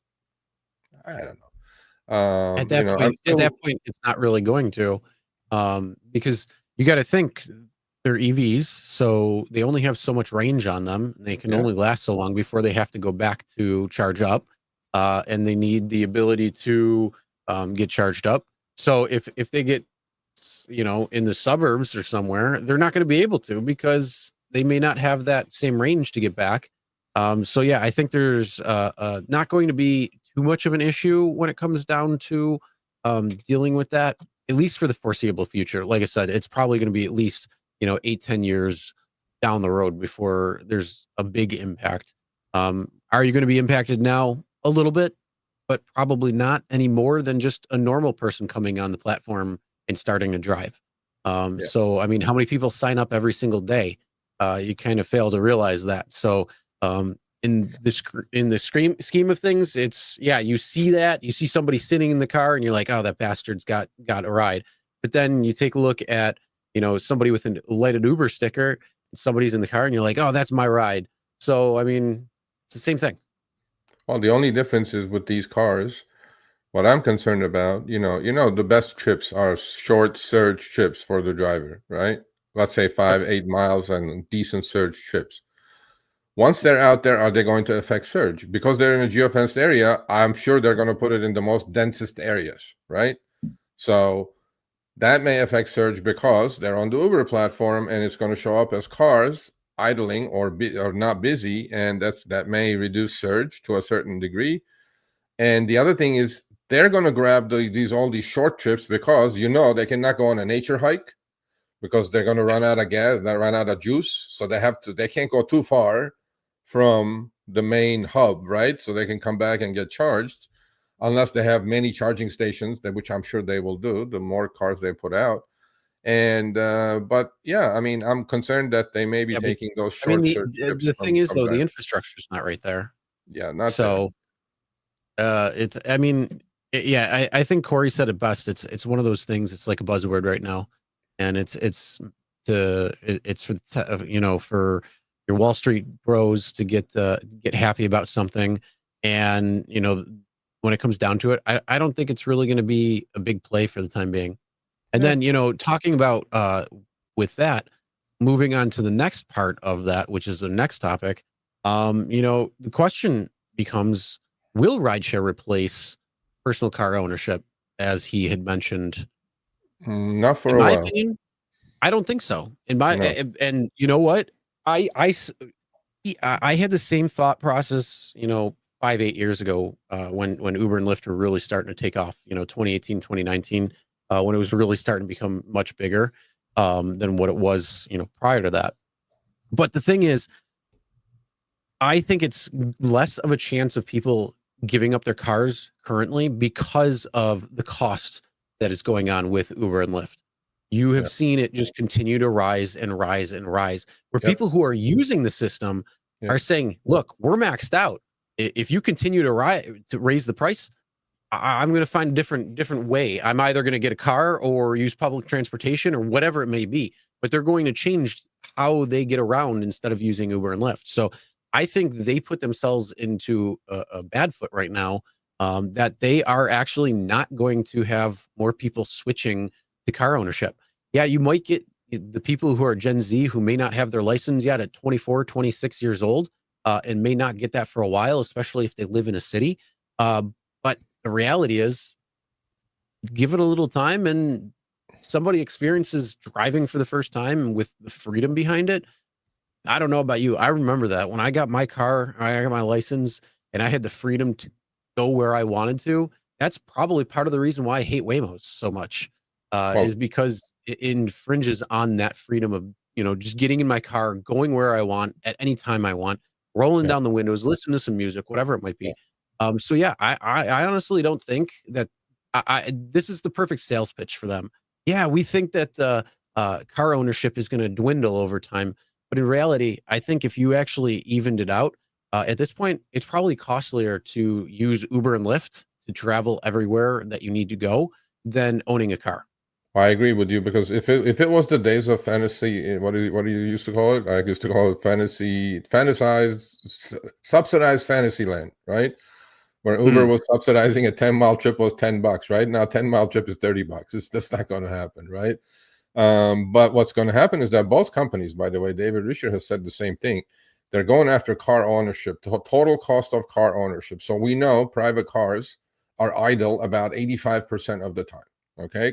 Personal car utilization is about 15%. If you're not a rideshare driver, you go to work, you park, you get in your car, you go home, it's parked, done.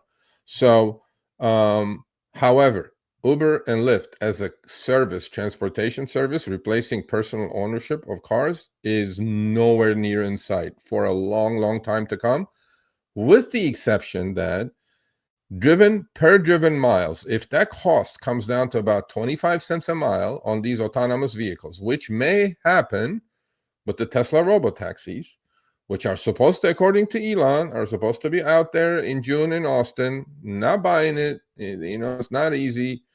And if the cost of running those cars is 25 cents a mile and the cars can turn a profit, eliminating the driver cost, obviously, that may compete with car ownership, but not rideshare in its current form. In its current form, with a driver, with the costs, with the insurance costs, with everything else Uber complains about, that's a fantasy. Mr. Koshashai, the reason, not your son, but the reason a lot of Gen Zers and Gen Xers and whatever the next generation is can't buy a car is because it's prohibitive. They're broke. They're living in mother's basements. They can't afford it. Not because they don't want it, they just can't afford it. That's where life is, the real life out there, Mr. Koshashai. That's the problem. Right? Today, if you go buy a used Prius, the most economical car that I know of, a 5-7-year-old Prius, you're going to fork out 15 grand.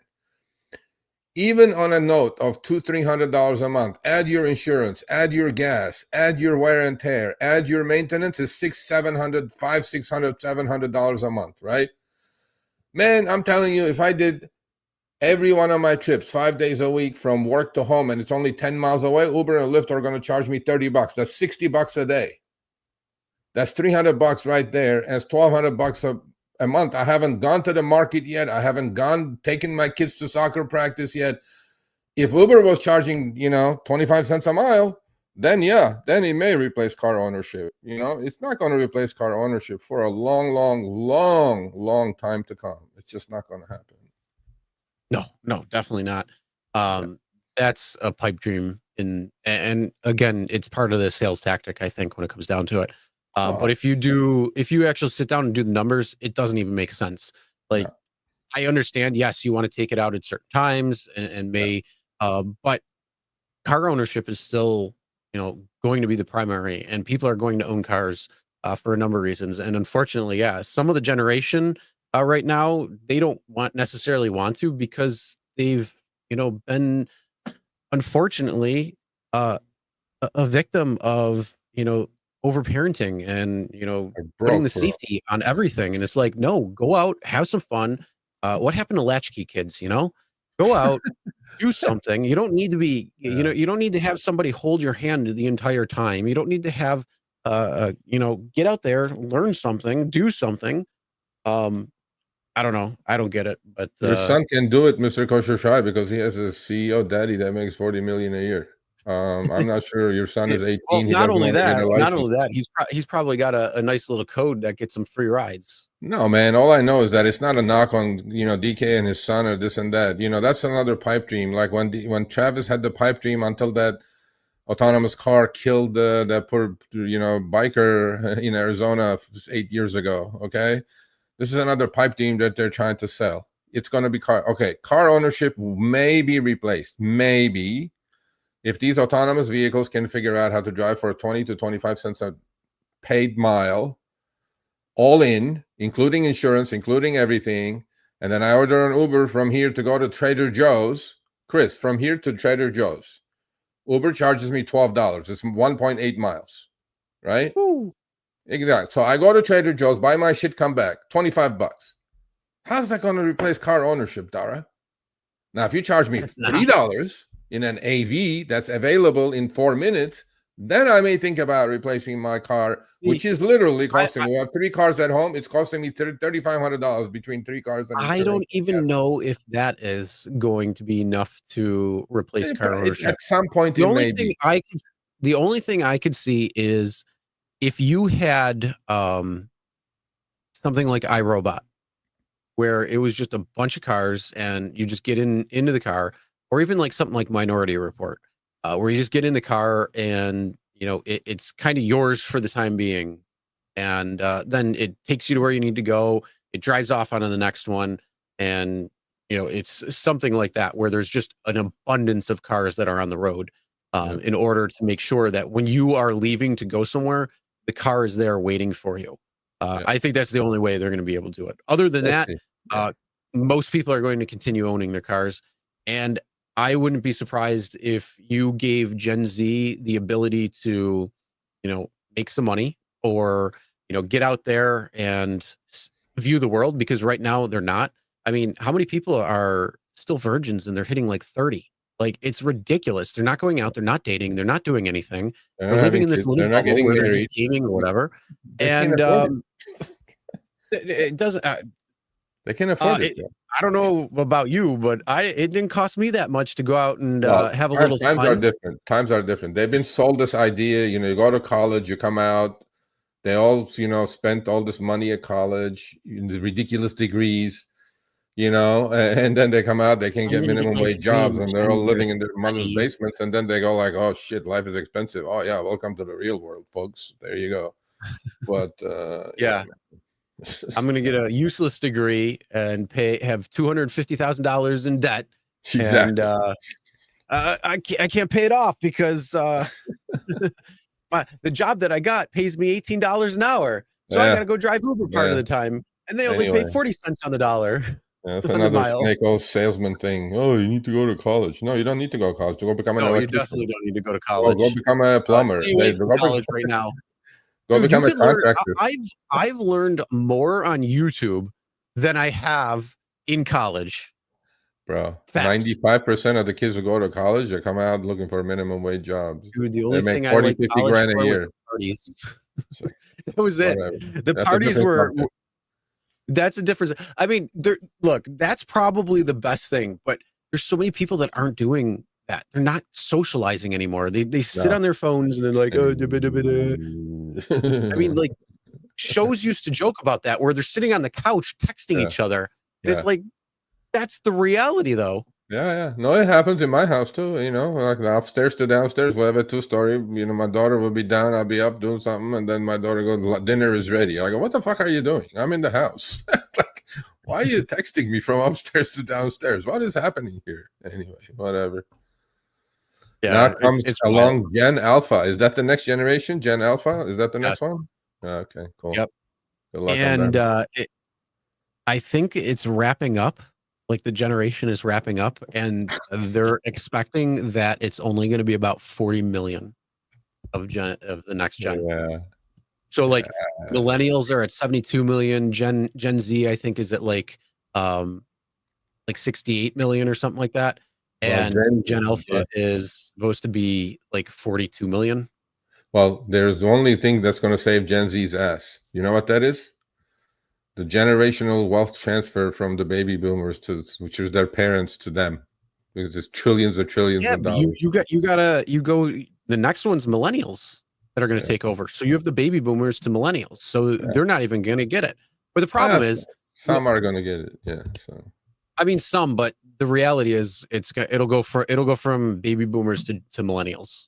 Well, all I know is the newer generation is quite different than what we used to be like. I couldn't wait to get my license and get the fuck out and go pick up a chick. You know what I mean? They were, I mean, look, yo, what happened to I loved the metal playgrounds. You had the thing where you like the spinning thing. Yeah. And it was like, you would get on there, you would get it fast. You could get that thing going where kids would fly off. Oh no, probably break an arm or something. Yeah, you'd have that metal slide, which you go down, it's 300 degrees when it's baking in the sun. You had a wooden playground that you played on and get some slivers in the hands and the knees and stuff. Now it's like, let's get these little safe zones and bubble wrap everything. And it's like, no, that's the problem. It's time to go let the kids go be kids and have some fun, instead of sitting in the freaking classroom bored out of their minds saying, oh, they have ADHD, so let's give them some drugs. Yeah, okay, give them some Ritalin. Anyway, but so I disagree. Let I them just out.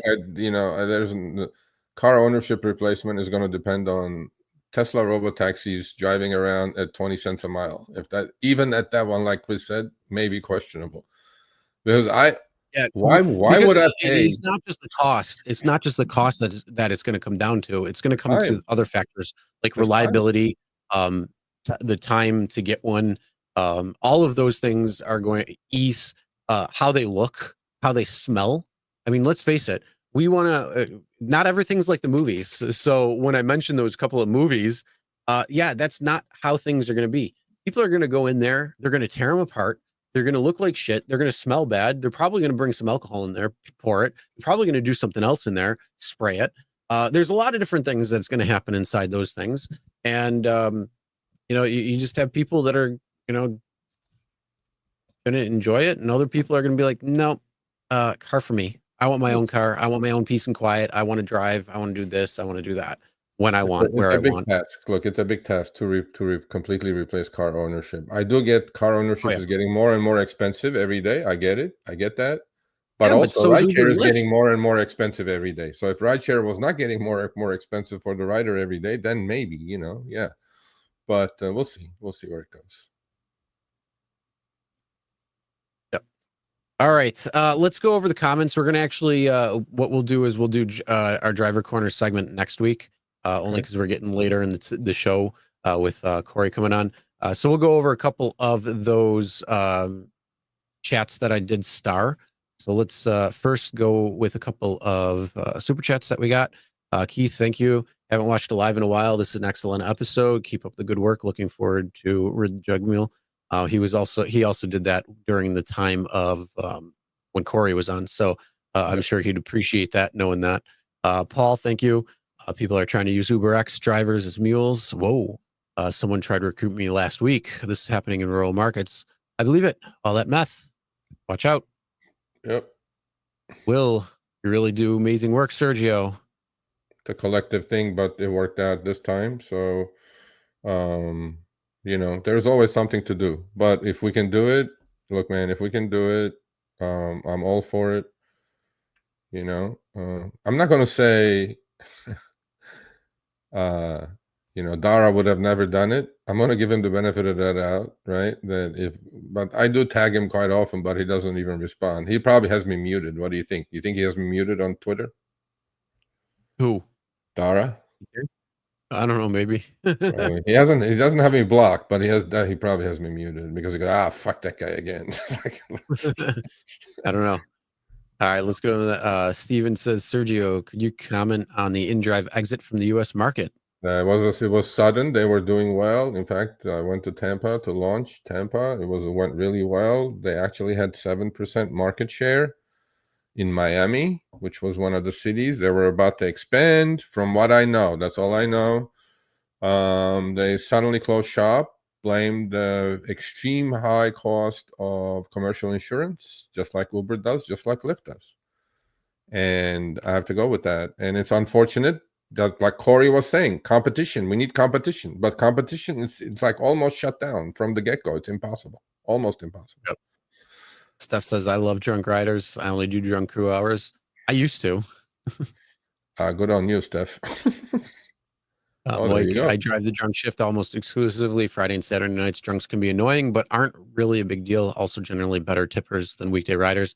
Hey, if it works for you, good luck. It just depends too what time you go. Like, there's definitely a difference between the 11, 12, 1 a.m. drunk versus the 3, 4, 4:30, 5 o'clock drunk. Because our bars in Buffalo close at 4. So it's a little bit different than a lot of other areas because it's 4 a.m. Yeah. But there's definitely a difference between them. And so you just got to make sure you be careful out there with that. Just have puke bags. Bunch of puke bags. Yes, definitely need those. Question for Uber drivers. When did Uber stop paying for P2? They never did. They never Actually, it was about 6 years ago, I believe, when they actually started paying for long pickups, which was after 10 minutes. So that's what it used to be. Although every once in a while. You know what they said when they came back with our algorithmic wage discrimination video to that? They said, oh, we calculate P2 pay. That's why the difference was the difference. So I don't know. I don't So think then that's let me take wait. So let me take it. If I see a $50 trip and it's going 82 miles, yeah, and it's 4 miles to pick up, or 10 miles to pick up. yeah. No, you know what? Fuck it. 80. Let's just say 82 miles. We'll round it up. It would be $100 miles total trip, including pickup. So now you want me to say it's 25 cents? Okay. All Yeah, right. no, I don't know. Look. I don't. Sometimes it's Uber said that they do pay for P2. I don't know. I don't think they do. So. Yeah. Well, if they All do, right. it's negligible. Heiser one says, I wonder if this happens if you cash out often. Must be desperate. Give them ship trips. I actually mentioned that to Cory, and I think there is something in there. If you cash out every day or 4 times a day, paying that $1.85. Is it $1.85 now? Yeah, it's $1.85, right? Something like that. It's way up there. Some ridiculous number. Then the algo knows you need cash. You just paid your utility bill. Now you're paying your phone bill. They know, and then they'll go like, "Oh, this guy's desperate. Hell with him. Send him shit." Yep. That would be a fun experiment to try. Is like, oh, let's see who gets the cash all the time after every ride or something, and then somebody who waits the week to get paid. I wonder if there could be an experiment. That'd be hard as hell to do. Roulette Wheel says Idiot Decade destroyed the rideshare industry and missed TK. Really? Whoa. TK was hell-bent on trying to get AVs well before they were even allowed, or where they are at currently. So be careful what you wish for. They all are doing their job, man. You know, Mike Smith says, how's this for competition? What if independent drivers just started cutting out the greedy rentier middleman, contrary to what Uber and Lyft want you to believe? That's entirely within contract. Hey, you can definitely do private rides. Just make sure you have everything you need: the insurance, the regulations, anything that's going to be something that you need to make sure that you have done in order to give private rides properly. By all means, then do it. Get out there and make that money. Most people who are doing private rides don't have shit to lose. That's why they're doing private rides. They have no house. They have no bank account. They have nothing to protect. I get in a crash. The rider sues me. My insurance doesn't cover. My life is over anyway. Like, most of them are like that. That's liability, man. That's why you got to do the LLC.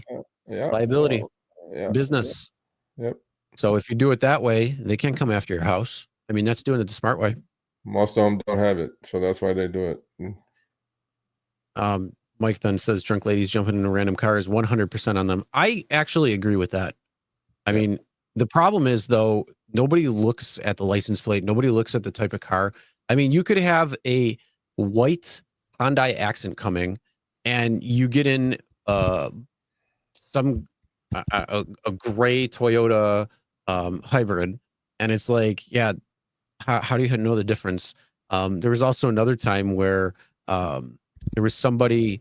I was in an Uber waiting, or I was driving, waiting for somebody to come out.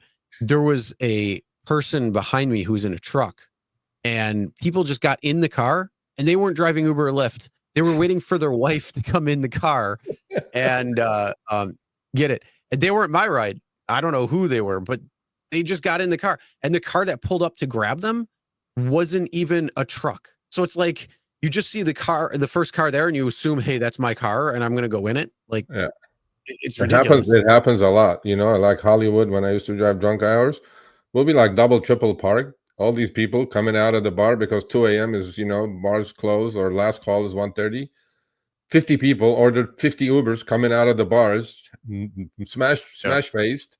They don't know what the fuck that car getting into. They just see the Uber logo, and like, that's my car. Let's just get in that car. Like, that's crazy. That's why you put your window halfway down, the passenger window. Your doors are locked, because once they get in, you can't get them out. So you're just gonna go. That's why you turn on the PIN verification on Uber. Yeah. Well, yeah, no, for all rides. I agree. Yeah. And that way, hey, what's the PIN? Yeah. Paul says only a handful get offended. Most, hey, there you go. Right about the PIN. Only a handful get offended. Most of the passengers like the PIN code. Yeah, I'm straight. You know who's getting in the car, and those who complain about it, Well, you probably don't want them in the car anyways, because they're probably trying to pull a fast one, and they won't be able to at that point. Yeah. Mr. says, Serge, Lyft paid me $1 cancellation fee. It's insulting. Hey. Send him a screenshot. I already have it. I already have it. Oh. They're sending $1 to, I think it's time related. Like, actually, Lyft has a campaign on YouTube. I saw a commercial. Oh, you mean after 1 minute they canceled? You pay me? Something like that I saw on YouTube, an ad. Yeah, $1 to, I think it's just by time when the rider cancels. Mm-hmm. Sweet says many are using EV or electric bikes and scooters as Are alternatives. you going to use electric bike scooters in Montana when it's fucking 30 below? Come on, man. Well, hey, you know what though? I mean, some of these e-bikes, you get, 20, 30, 40 miles to the charge. That can get you quite far. And then if it's nice in the summer or something like that, or if you're in the South. Those are seasonal. Those bikes and scooters are seasonal. Yeah. I mean, to a point. Yeah. It depends on if you're in New York, you're probably going to be doing that almost yearly. That's a different story. So, I mean, if you're in most cities, you probably could do it yearly. Yep. As a Herbivore, they openly stated that they want to get rid of private car ownership. Yeah, it's a dream. That's just not going to happen. Let's be real. Let's see. If they keep raising the rider fares, that's going to become a dream. More further, like down the road dream. William says, can we as drivers just start buying vans to do all the possible gig apps? I mean those Transit 250s, reduce the seating to 6. There's a company called Fetty. They're doing that already. So, I mean, you could, but no. I mean, he's talking about like being able to do like Curry and Roadie and all these other different apps. You can do that in your own car. Why do you need a van for? You need a beater car to do that shit. So, you get better stuff if you need it. Yeah. All right. Well, yeah. There are people in e-bikes when it's snowing in here in Harrisburg. Damn. Wow. Good for them. I guess you adjust, I guess you just do what you got to do. Well, I mean, hey, what was the joke back in the day when schools are closed for like an inch of snow? Oh, back in my day, I would walk up a hill in a foot of snow, and then I'd have to walk back. See, this is like this shit. Look at this. Look at this. Like, well, how do you go with that?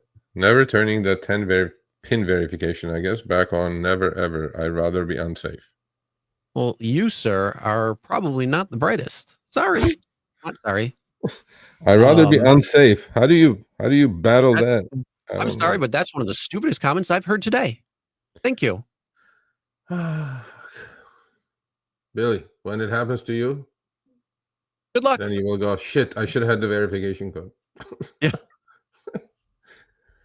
Anyway. All right. Oh, that's all right. So next Any week. Last things, Sergio? No. So go subscribe to the free newsletter. 2-3 articles of mine coming up. Send me an email if you want to be on Behind the Wheel.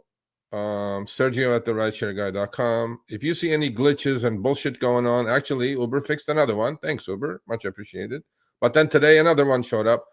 Supposedly, Uber is taking away money from reservation trips, but it's just debited. It just says, oh, we're only taking out $25. No explanation, just like there's no explanation when the miscellaneous payment shows up. We don't know why we got paid extra. We have no idea. If we got cheated, there's no explanation of like what it is. It just says miscellaneous credit. And today, I got 50 emails already saying, Serge, they're taking my money out. And Uber goes, yeah, we overpaid you on some reservations, but we're only taking out 25, it says.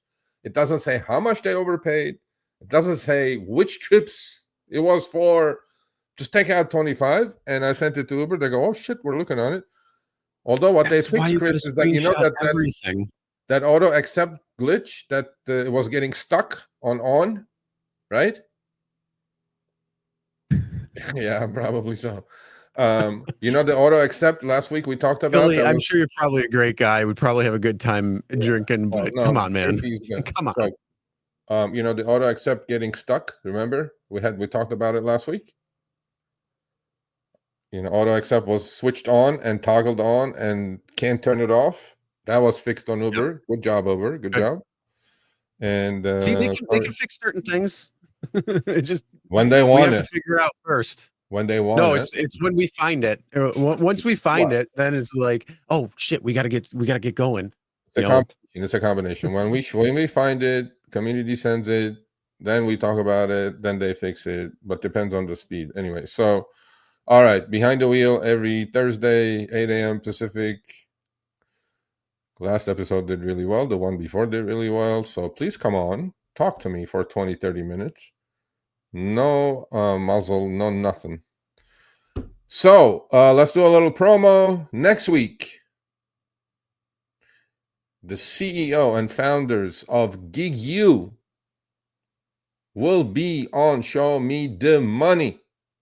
Ooh. I know some of you are already using the app, but if you want to listen to hear it from the horse's mouth, they're going to be on, talk about their product, talk about the US release, talk about how it can make it better. I'm about to test it and review it, but I already know about it. As the president of Cherry Pickers United, I don't even care if any of you say, well, there's no cherries to pick. What are we going to pick? Doesn't matter. If it's more safe for you, instead of looking down, if it's making you at least $2-3 an extra hour, and if you're driving 40, that's $100 a week. That's $400 a month. That's $5,000 a year doing the same shit. Unequivocally, cherry picking will make you more money, and you will drive I think less I got to get rid of my iPhone. Well, get or a at cheap least one. So get an next Android in week, a second. GigU will be here. Pedro and Luis are going to be on. We're going to talk about it, and yeah, there. Look, because of GigU, I made $760 last week. Well, that's awesome. Well. My question to you is, before GigU, what were you making? Yeah. So I want to know how much more you are making because of GigU. GigU says, Chris, 20 to 30% improvement on earnings. Well, not only do I want to know how much more you're making, but I also want to know your time on the app. Are you on longer? Are you on shorter? What's going on there when it comes to it? So I want to know the ins and outs on that. So Rich, let us know. Actually, that would probably be a great, there you go, 4:30. Awesome. So thanks for that. Hours. So yeah, right there, 4:30 to 7:60, not too shabby. 30 hours both times. Okay, good to know. So there you go. Yeah, you almost doubled your earnings, a hell of a lot. Holy crap! What the? That's like almost. What were you doing before? Almost 100% more. Woo. Oh well, the GigU is going like that. You guys are watching GigU. Okay, Billy says, laugh at me all you want. We're not laughing at you, man. Screen. Hold on. They do record your screen. There is a massive, as far as I know, there's a massive thing that says don't use this for anything else because it does record your screen. So don't put in like banking information or anything like that. There's no reason if you're driving Uber or Lyft to actually go into your bank at that point. So let's be real here. But yeah, there is the thing where they will record your screen. So make sure you turn it off when you're not driving Uber and Lyft, because if you do have to open up your bank account or anything like that, that can record that. So, but it does have a massive, all the folks who say they record your screen, it's a bad thing. The reason they did it that way is because we're going to discuss that next week when they come on, is because in Brazil, they were pulling from the Uber API, and that's why Uber took them to court. The app in the US is completely different than the Brazil one, because they don't want to get sued. Look, you can turn the app off. You don't like it, don't use it. That's all there is to it. Boom, done. And there are some glitches, I'm sure, and then we'll need community's help to fix it. And they're open to listening. And again, I don't know. If somebody wants to send me an Android, I'll gladly be able to use it. Yeah, it's all good. Anyway, so it'll be on next week. That's it. I'm done. I'm gonna go have a drink. I am gonna go and continue working. You're gonna go. All right. Well, have a great rest of your day and week, everybody. Get out there, make some money. We'll see you next week. Absolutely, with GigU. So yeah, for those who are using it, make sure you are looking at it, testing it, and if there's any issues or anything, make sure you're on the chat letting us know, so we can make sure that they know the comments, are able to see the comments. Send me the and- emails. Send me the emails. Send me the emails. Sergio at therideshareguy.com. I will play gig use support now and forward it to them. Well, no. I wouldn't say that. Well, that's why I say let them know so they can have their team look at it. Until next week. How about this? Until next week. Until next week. Send them. There you go. Yeah. All After right. We'll that- see you guys next week. Have a good one.